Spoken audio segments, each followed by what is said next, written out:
Assalamualaikum warahmatullahi wabarakatuh. Salam sejahtera, salam Sarawakku sayang, salam Malaysia Madani. Dan sekali lagi kita berjumpa pada hari ini di rancangan temu bual khas Dialog TVS. Dan hari ini kita bersiaran sekali lagi di siaran luar dan kita sekarang ini berada di Kuching Autistic Association bersempena dengan kempen kesedaran autisma sedunia tahun 2023 yang akan disambut sepanjang bulan April ini. Saya Najib Imran akan bersama dengan anda dan rakan setugas saya. Dan saya Zaliza Awang, dan hari ini kita akan membincangkan mengenai istimewanya autisme yang lebih kita kenali sebagai autism, antara stigma dan persepsi, bersama dengan Kuching Autistic Association, yang mana kita menjemput beberapa tenaga pengajar di Persatuan Kuching Autistik ini. Bersama kita hari ini Encik Darren Charlie, tenaga pengajar, dan juga Puan Lodia Ali yang juga tenaga pengajar di Kuching Autistic Association. Dan kita juga menjemput wakil ibu bapa Puan Irene Singke bersama kita pada hari ini untuk membincangkan sejauh mana kita memahami golongan autisma ini. Jadi mungkin kita boleh mulakan dulu dengan Encik Darren. Sejauh mana kita nak memahami kanak-kanak autisma ini, ataupun bagaimana kita nak memahami anak sugar ini? Mungkin Encik Darren boleh terangkan lebih lanjut. Okey. Terima kasih kepada Puan Zarul dan Encik Najib. Terlebih dahulu saya memperkenalkan diri dahululah. Saya Cikgu Darren dan merupakan salah seorang penolong ketua guru untuk EIP, di mana EIP ini bermaksud Elementary Instruction Program, di mana kami akan mengajar kanak-kanak yang berusia dari umur 2 tahun sehingga 12 tahun. Dan ini adalah ketua saya, Puan Lodia. Dan jika untuk memahami kanak-kanak autisma ini adalah sebagaimana kita mahu melihat keinginan mereka, keperluan mereka dan kesesuaian mereka di dalam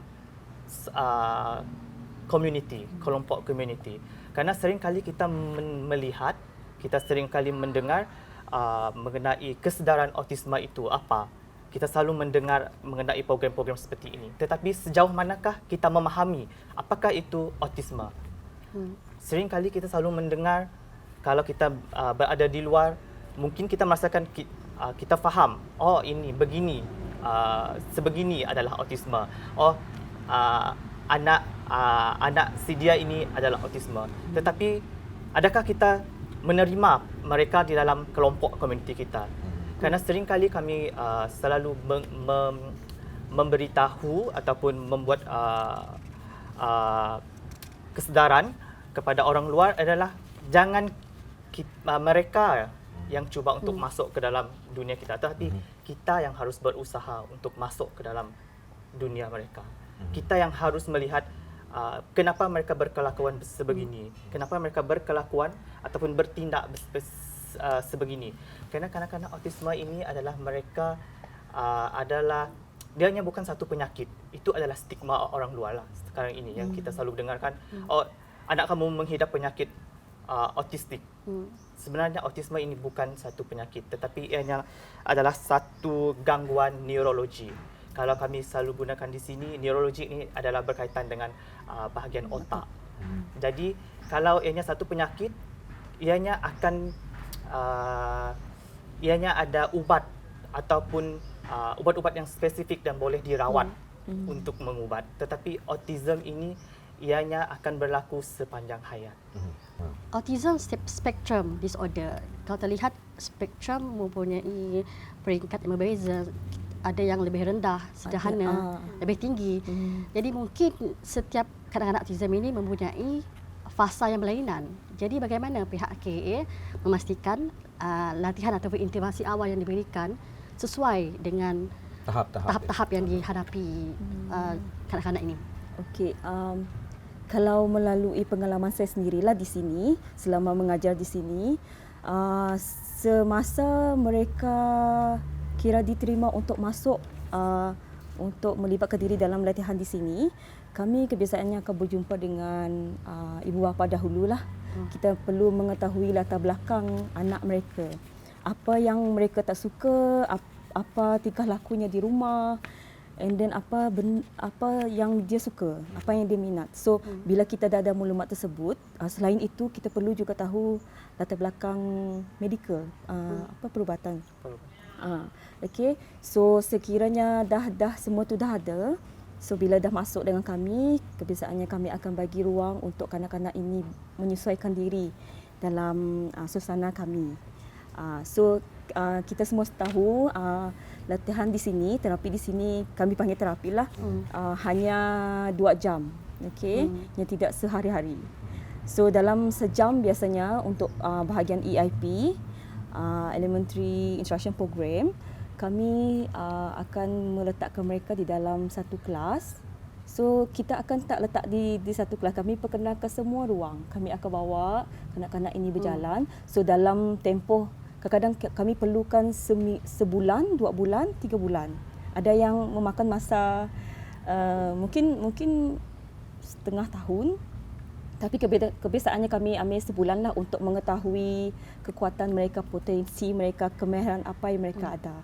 So bila kita dah tahu, so kita akan plan apa yang akan kita ajarlah seterusnya. Jadi berapa lama tempoh untuk memastikan seseorang kanak-kanak ini mampu untuk ke tahap yang seterusnya, Cik Daren? Okey. Dalam autism, mereka memiliki kebolehan, keupayaan yang berbeza.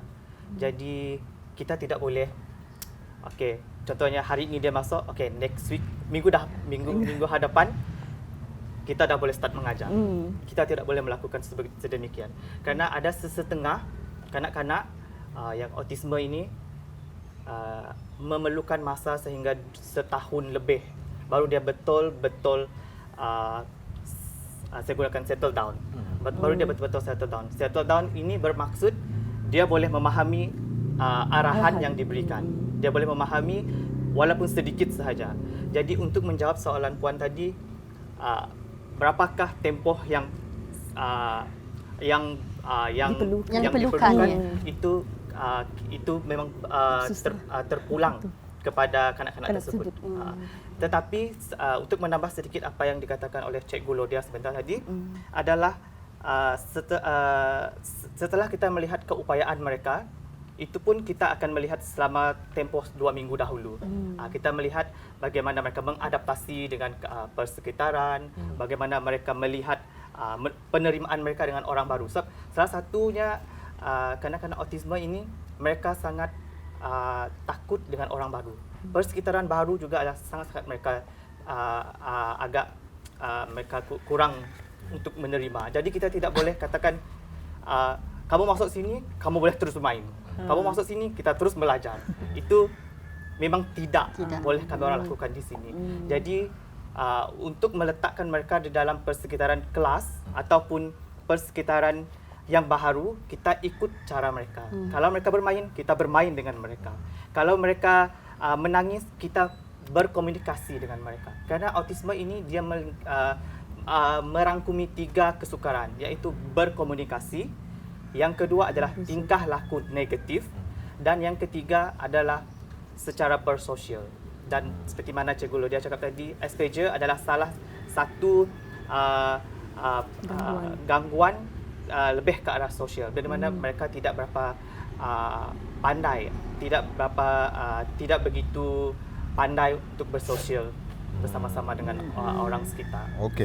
Baik, itu maklumat awal yang dapat dikongsikan oleh Cikgu Daren dan juga Puan Lodia ini. Kita akan berbincang seterusnya, perkongsian seterusnya akan kita teruskan selepas ini. Kita berehat dulu dan kita akan bersama dengan pakar-pakar ini sebentar saja lagi.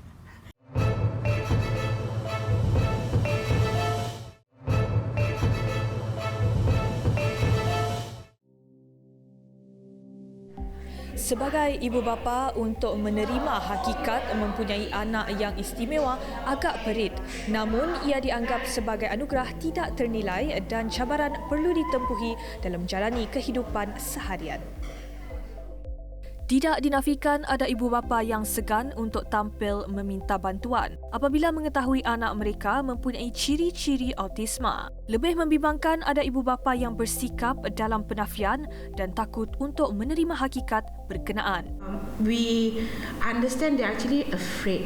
Malunya mungkin ada, but mostly yang datang kepada kami adalah sebab takut. Takut kes seperti kalau saya bawa anak saya keluar, tiba-tiba anak saya ada meltdown. What should I do?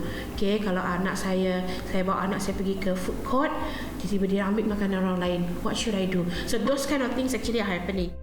Menurut Sherry, antara faktor utama yang mendorong ibu bapa untuk mengambil langkah mendiamkan diri adalah sikap segelintir masyarakat sekeliling yang sinikal terhadap mereka. And mostly parents dia rasa dia tak ada confident sebab kita lah, the society tak boleh menerima ataupun belum boleh menerima. Kadang-kadang instead of menolong ibu bapa tu, mereka ambil handphone dulu. Rakam dulu. That is number one thing about orang kita sekarang. Dia rakam dulu baru tolong. So those are the challenges that parents face sekarang ni lah. Berkongsi cerita, Julia Pichi memerlukan selain berdepan stigma masyarakat, cabaran besar bagi keluarganya adalah untuk memastikan anak istimewanya itu terhindar dari bahaya. He don't have sense of danger. He just do whatever he want. Sometimes he want to be alone. Sometimes he just do thing in his own world. But of course, we try to bring him to work together with other kids lah. Anaknya didiagnosis autisma ketika berusia 2 tahun 4 bulan. Dalam usia anak yang sangat muda, pelbagai cabaran dan dugaan yang perlu ditempuhi hanya untuk memastikan anaknya selamat. A lot of things we have to settle down when he is still small, and then I cannot send him to normal kindy, normal daycare. I have to find the safe place for him if we are working where we want to put him. Because our parents also not that young, so we need somebody is take care when we are working. Kini anaknya sudah berusia 12 tahun. Pelbagai pengalaman dan cabaran berjaya ditempuhi, namun katanya waktu paling sukar adalah 2 minggu pertama selepas mengetahui anaknya didiagnos autisma. Of course, it's 2 weeks. We are very speaking lah. We are never have an experience for that. So we know the challenging. From that moment, we for 2 weeks stressful, a bit stressed. So and then we had to find the solution. What is the next for him? That is our mind lah in that time. So of course we have a lot of things we had to change. For our social life when we get this news. So it's not that easy that I say to you. In the 2 weeks, okay, everybody pressure because we know autistic kids is not the one day or one night. It takes time for us to make he's comfortable in our society. Turut berkongsi kisah, anak istimewa Damien menceritakan dia amat teruja mengikuti program dan kelas-kelas yang diadakan KAA. Malah dia bercita-cita untuk menjadi pendidik di persatuan tersebut. I hope to be a KA teacher. One day I will sing and teach the children. I go to KA since I was 5 years old. I grow old at KA too. Menyedari dirinya yang istimewa, Damien berharap dia mempunyai sahabat karib yang memahami dan menerimanya seadanya. I wish I have friends. I can proud say to everyone, this is my friend. I hope to have friends go out with me at cinema. Damien berusia 16 tahun merupakan pelajar di Sekolah Menengah Kebangsaan Gapor, Kuching. Tidak sukar sebenarnya untuk kita sama-sama terlibat, cuba fahami situasi golongan autisma ini. Tidak perlu banyak, hanya sokongan dan dorongan berterusan tanpa menghukum, tanpa usul periksa. Ambil tahu cakna autisma. Keprihatinan kita beri sinar buat mereka. Laporan Alina Rahman dan juru kamera Awang Azmil untuk TBS.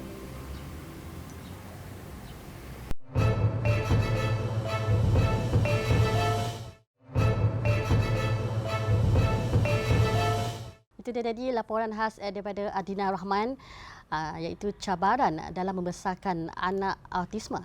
Dan kalau terlihat dalam video tadi, anak autisma Damien mengatakan dia ingin mempunyai seorang kawan. Dari sini kita juga mempunyai wakil seorang ibu, Puan Irene Singke. Dan kalau boleh kita tanyakan beliau juga bagaimana beliau membesarkan anak beliau yang mengalami autisma. Puan Irene, kalau boleh kongsikan berapa umur anak Puan Irene? Sekarang anak saya 11 tahun lebih. Jadi dah 11 tahun. Ya. Sepanjang 11 tahun tu mungkin Puan Irene mempunyai cabaran-cabaran tersendiri untuk menghadapi. Kalau cabaran tu memang sangat banyaklah. Saya percaya semua parent yang ada anak tu memang terlalu banyak cabaran dia. Terutama untuk awal-awal tu, masa mereka umur 4, 5, 6 tahun. Itu memang sangat banyak cabaran. Sebab masa tu mereka tidak faham sebenarnya apa yang kita cakap.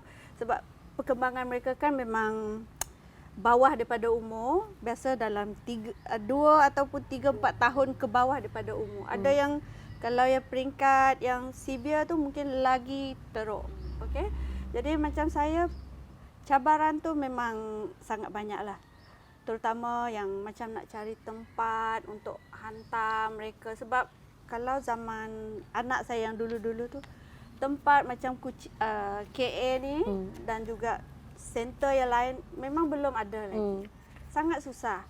Kita parent masa tu pun ilmu pun masih cetek kan. Sebab pendedahan masa tu, sebab anak saya diagnose tahun 2015. Masa tu belum masyarakat dengan parent sendiri termasuk saya pun belum tahu sebenarnya apa itu autism. Jadi kita selain daripada nak cari tempat untuk hantar anak, kita sendiri pun kena cari ilmu, cari sokongan. Sebab kalau untuk parent yang awal-awal, bila mereka tahu anak itu autism, mereka perlukan sokongan yang macam itu. Itu yang paling penting. Okay? Sebab dia nak tahu macam mana dia nak boleh tolong anak. Itu yang pertamalah.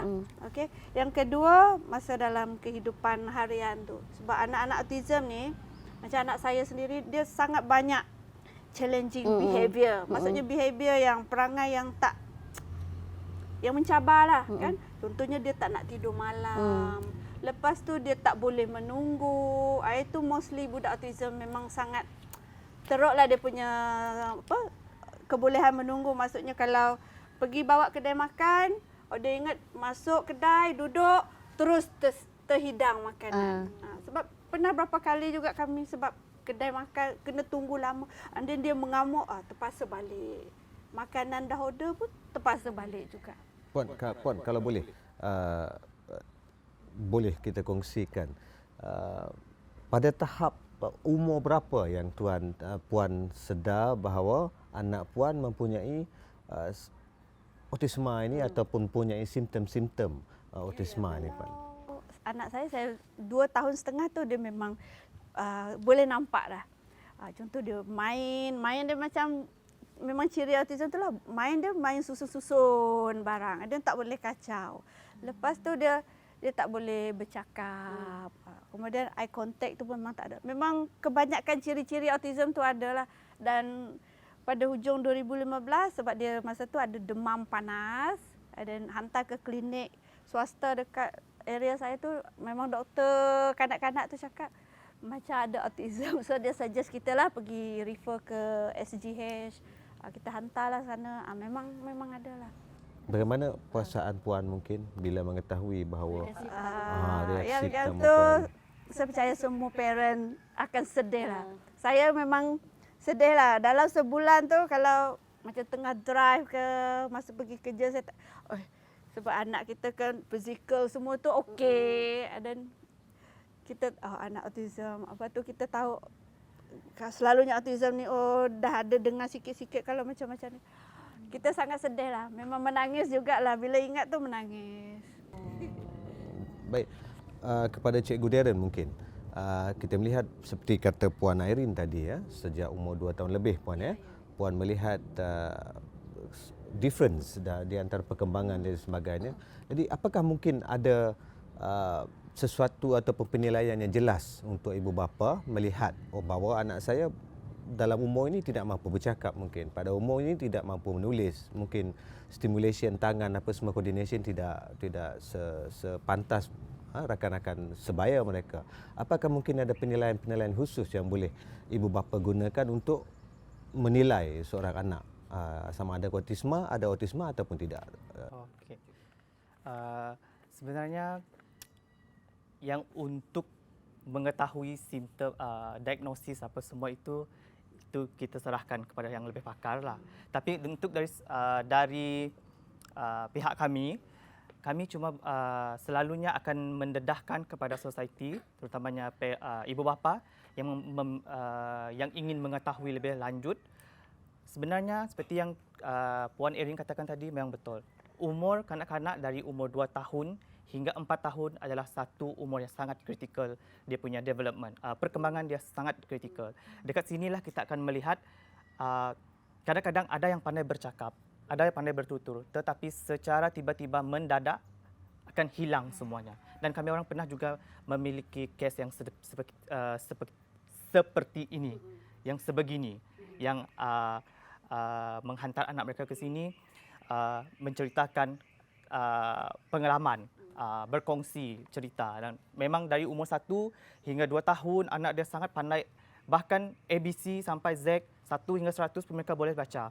Tetapi tiba-tiba umur 3 tahun, umur 4 tahun semua tu drop. Jadi yang ini kalau kita lihat society, community sekarang, kalau anak dah umur 2 tahun dah pandai baca ABC semua dah bangga. Tetapi itu adalah sesuatu yang harus dibimbangkan sebenarnya. Bukan untuk menakutkan, tetapi harus dibimbangkan. Kerana umur anak yang masih umur 2 tahun, yang sebaya dengannya, masih belum pandai membaca ABC, belum mengenali ABC, masih belum dapat. Sebab itu adalah perkembangan kanak-kanak sebenarnya. Masih baru mungkin mengenali hanya huruf A sahaja. Tetapi B tak tahu, sebut macam mana pun tak tahu. Tetapi ada certain parents, setengah ibu bapa, wah anak saya dah pandai baca ABC, hebat, akan jadi macam ni, macam ni. Tetapi ini yang harus dibimbangkan sebenarnya. Jadi untuk mendedahkan kepada masyarakat, di center pusat kami ini kami menggunakan pendekatan utama kami adalah ABA ataupun dikenali sebagai Applied Behaviour Analysis. Applied Behaviour Analysis ini adalah salah satu orang katakan kaedah untuk mengurangkan kesukaran yang ada pada anak-anak yang tersebut, yang merangkumi 3 aspek tadi kesukaran, iaitu berkomunikasi, tingkah laku negatif, kita cuba untuk tukarkan kepada tingkah laku positif. Dan yang terakhir adalah bersosial. Betul kata Cica. Dan untuk mendedahkan lagi adalah simptom, antara simptom-simptom yang kami orang selalu dedahkan adalah menyusun kenderaan. Kalau kanak-kanak normal, kanak-kanak neurotipikal yang lain, kita orang katakan neurotipikal adalah kanak-kanak normal lah. Mereka bermain kereta macam ni, pandai macam ni. Tetapi untuk kanak-kanak autisma, mereka lebih kepada menyusun. Kalau ada sesuatu yang mereka inginkan, kalau kanak-kanak neurotipikal, dia orang boleh menunggu dan faham bila kita bagi arahan. Tapi untuk kanak-kanak autisma, walaupun kita sudah mengatakan, okey, tunggu dulu, nanti mak beli makanan. Seperti yang Puan Irene katakan tadi, anak beliau sukar untuk menunggu dan berfikir masuk kedai ini terus dapat makanan. Dan inilah yang kita cuba untuk atasi. Kalau terlihat anak autism ini mempunyai masalah komunikasi ataupun masalah susah nak bercakap apa semua. Tapi kita tahu ada juga anak autism yang non-verbal dan juga verbal. Maksudnya dia boleh bercakap tapi tingkah lakunya yang berlainan. Jadi adakah untuk kategori non-verbal, adakah mereka ini tak boleh bercakap sampai ke tahap yang tertentu? Ke macam mana? Mungkin Puan Yodia boleh terangkan? Okay. Untuk yang masalah yang non-verbal tadi, susah juga kalau saya bagi tahu sampai bila. Sebab kadang-kadang di sini kita boleh tengok kalau kita buat latihan yang konsisten, mereka akan ada sedikit perkembangan dari segi komunikasi yang secara apa orang kata menggunakan bahasa badan, gesture lah. Sebab di sini kami ajar yang non-verbal menggunakan gambar, PECS. Ada juga menggunakan macam isyarat tangan. Okay? Isyarat tangan kami ini sangat ringkas, dia tidak macam yang untuk yang golongan yang macam pekak bisu. Sebab mereka ini yang non-verbal, mereka dapat mendengar. Okay? So bila dapat mendengar, so kita akan sentiasa bercakap. Semasa mengajar kami tunjuk gambar, kami sebut juga gambar apa tu. Sebab bila dah dengar, dia orang tengok, bila kita buat selalu, mereka akan sentiasa ingatlah apa yang kita sebut. Oleh yang demikian, kebanyakan latihan di sini kami menggunakan gambar. Sebab kanak-kanak autism ni dia lebih kepada pengajaran yang menggunakan gambar, lebih visual. Okey, baik. Kita kembali kepada stigma dan perception masyarakat ataupun persepsi masyarakat terhadap golongan autisma ini. Salah satunya yang sering kita dengarkan, ibu bapa sukar menerima kenyataan bahawa anak mereka ini dari golongan ini, Puan ya. Jadi ini sesuatu yang biasa kita dengar. Dan mungkin Puan juga mungkin berkongsi perasaan itu dahulu bila Puan mengatakan Puan sedih. Jadi mungkin sebab persepsi masyarakat, Puan. Ya. Memang sedih lah sebab masa tu rejection pun ada. Contohnya saya nak daftar anak saya ke tadika biasa, dia baru tengok anak saya pun dia kata, oh okeylah, dia tidaklah direct, oh kami tak boleh terima anak puan, tapi dia kata okey sekarang penuh, kita reserve satu tempat, tengoklah dalam sebulan kalau okey kita terus ambil, kalau tak bila sebab saya pun dah tahu anak saya ni memang pelik sedikit lah kan. Bukan sedikit lah, banyak juga. So saya pun tahu, bila balik tu saya cakap dengan husband, tak payah hantarlah, kita carilah tempat yang macam doktor cadangkan hari tu. Sebab masa pergi SGH, doktor adalah bagi senarai termasuk KAA dan beberapa tempat lah, tak banyak masa tu. Dia mungkin boleh hantar anak ke sana. Saya kata, tak payahlah hantar ke tadika biasa, mesti mereka tak nak terima. Itu pun memang menyebabkan kita sangat-sangat sedih lah. Ya, sebagai seorang ibu bapa kan. Selain daripada tu, contoh kalau bawa pergi keluar ke shopping mall pun sama jugalah, kita pun malu. Kalau anak kita menjerit, contoh lepas main playground tak nak balik, dia menangis berguling-guling. Pun semua orang yang lalu lalang tu akan tengok semacamnya. So itu pun sampai ada satu ketika tu husband kata, tak payahlah bawa keluar duduk. Tapi saya masa tu saya berkeras lah. Saya tak akan kurung anak saya. Saya cakap dengan husband. Sebab husband saya ni dia ada sedikit deny lah. Sebab dia sendiri mungkin dia malu. Dia sendiri pun seorang doktor kan. So mungkin dia tak boleh terima lah. Dia doktor dan dia pun ada anak macam tu mungkin. Tapi lama-lama dia boleh. Saya kata, kita tak boleh kurung anak kita sampai bila. Saya tak boleh hidup berkurung. Saya kata, apa pun kita kena bawa. Kalau tak boleh lama, kita dia buat perangai, kita baliklah. Saya kata. So, husband nasib baiklah dia dengar juga. Tapi saya tahu dia memang malu lah dia kalau bawa. Kekecewaan mungkin, Puan? Kecewa yang macam mana tu maksud? Mempunyai seorang... Tidak kecewa lah, cuma sedih. Kalau saya tidak kecewa, cuma saya sedih. Tapi saya, sebab masa tu kebetulan saya ada join satu group dari Semenanjung, yang mana group tu pun semua yang parent yang ada anak autism yang lagi lama sudah tahu. Mereka yang banyak support moral, tak payah sedih, kita ada, you sekarang patut fikir macam mana. So saya cepat-cepat bangkit, saya tak nak sedih. So saya start Google, share maklumat, dan memang saya buat macam-macam untuk anak saya. Untuk ajar dia, saya balik mengajar petang sampai rumah pukul 7, makan, mandi dan seterus buat aktiviti yang mana mereka kata aktiviti ni bagus untuk anak macam ni. Saya cuba buat sampai malam. Puan Lodia, kalau kita tengok Puan Irene ini mempunyai kekuatan yang cukup luar biasa. Itu sesuatu yang saya kira mungkin boleh kita ambil panduan untuk ibu bapa mungkin yang mempunyai anak-anak daripada golongan autisma ini juga. Kita akan teruskan lagi bersama dengan Puan Irene, Darren dan juga Puan Lodia sebentar saja lagi. Kita berehat sebentar, kita bersama lagi selepas ini.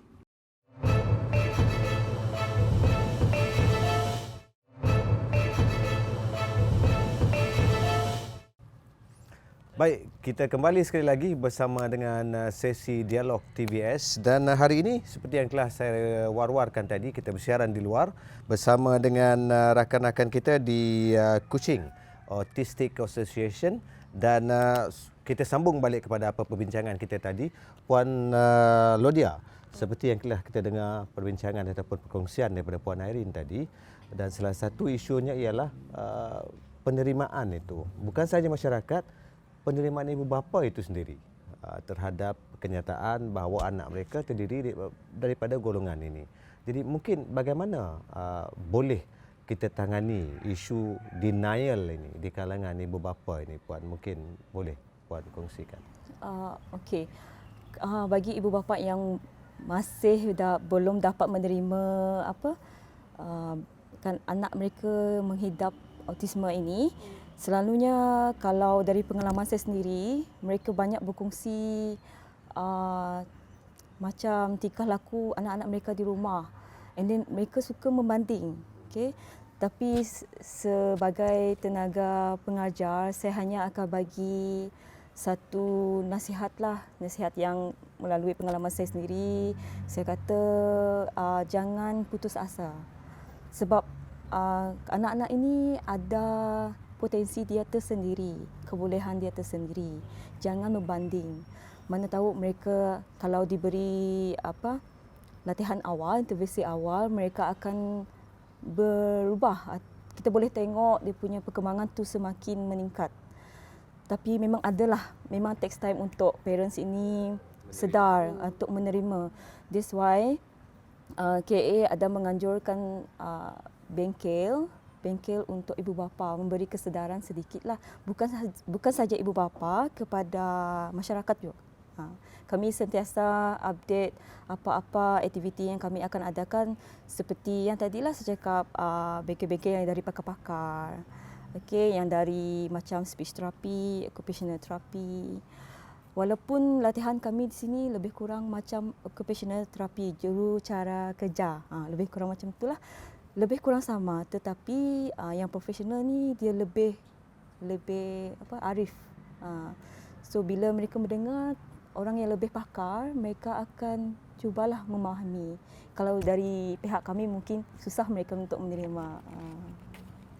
Bagi pihak KA pula, bagaimana pihak KA membantu kanak-kanak autism ini, terutamanya untuk masa depan mereka nanti? Untuk menambah apa yang dikatakan oleh Cikgu Lodia tadi, bulan Januari yang lepas, kami orang ada mengadakan julung kalinya Hari Terbuka Kuching KAA, di mana di sini kami mahu mendedahkan kepada mereka apa itu autisme yang sebenarnya. Sebab harapan kami yang paling utama adalah untuk menghakis stigma orang luar. Sebab bila kita katakan autisma, pendapat mereka hanya satu, suka maluk diri pun, suka mencederakan diri pun, suka berteriak, suka berlari sana, suka berlari sini. Tetapi sebenarnya autisme ini tidak hanya itu sahaja. Malah mereka ada yang lebih pintar, lebih bijak lagi untuk melakukan apa-apa yang mereka suka. Dan apa yang Cikgu Lodia katakan tadi adalah dari segi melukis, dari segi membuat kraft tangan, dari segi menghasilkan, malah ada yang pandai bercucuk tanam seperti yang kita lihat ini semua mereka yang lakukan. Jadi apa yang harapan yang kami ada yang telah KAA sediakan selain pada hari terbuka untuk mendedahkan kepada umum autisma ini apa, kami juga ada mengadakan webinar. Webinar ini adalah seperti sesi seminar yang kami orang jemput khas pakar-pakar yang memang mengetahui autism ini bagaimana, orang kelainan upaya ini bagaimana, dan mereka yang akan mendedahkan kepada ibu bapa macam mana untuk menangani, bagaimana untuk mengurangkan mereka punya tingkah laku yang negatif tadi pergi positif. Dan tindakan kami di sini adalah secara konsisten mengikut apa yang telah diajarkan oleh pakar-pakar yang sebelum ini, konsultan kami sebelum ini. Selepas itu, untuk menambah sikit, sorry saya dah ambil masa, adalah dari segi kami juga akan memberikan ibu bapa, terutamanya ibu bapa baru ataupun ibu bapa yang menghantar anak mereka ke sini, kami juga memberikan peluang kepada mereka untuk melihat ke dalam kelas semasa teknik pengajaran, sesi pengajaran bagaimana supaya kedua-dua pihak memainkan peranan dan tidak hanya terhenti di sekolah sahaja, di pusat ini sahaja. Tapi di sekolah kita akan di rumah ibu bapa yang akan melakukan tindakan selanjutnya. Sekiranya di sini kita menggunakan teknik ini, di rumah juga teknik yang sama seperti yang kami sediakan dengan Puan Erin juga sebelum ini. Jadi di sini barulah kita akan melihat dia punya perkembangan, achievement untuk kanak-kanak tersebut. Puan Erin seorang ibu yang cukup sabar, mempunyai kekuatan Betul. dan kesabaran itu. Saya rasa Zarul itu saja masa yang kita ada untuk perkongsian kita pada hari ini. Dan sekali lagi perkongsian ini kita meraihkan kempen kesedaran autisma sedunia yang akan diraihkan sepanjang bulan April ini, dan kita kini berada di Kuching Autistic Association. Kita ingin mengucapkan terima kasih sekali lagi kepada tamu-tamu kita, Zarul. Terima kasih kepada Puan Irene, Puan Laudia dan juga Encik Darren kerana sudi bersama kami untuk sesi Dialog TVS pada hari ini. Jadi Najib, saya kira itu saja untuk Untuk sesi kita kali ini, kita akan berjumpa sekali lagi insya-Allah di sesi yang akan datang bersama dengan topik-topik yang akan kita perincikan nanti. Semoga kita berjumpa lagi insya-Allah. Assalamualaikum, salam sejahtera. Saya Zizan Awang. Saya Najib Imran. Semoga berjumpa lagi.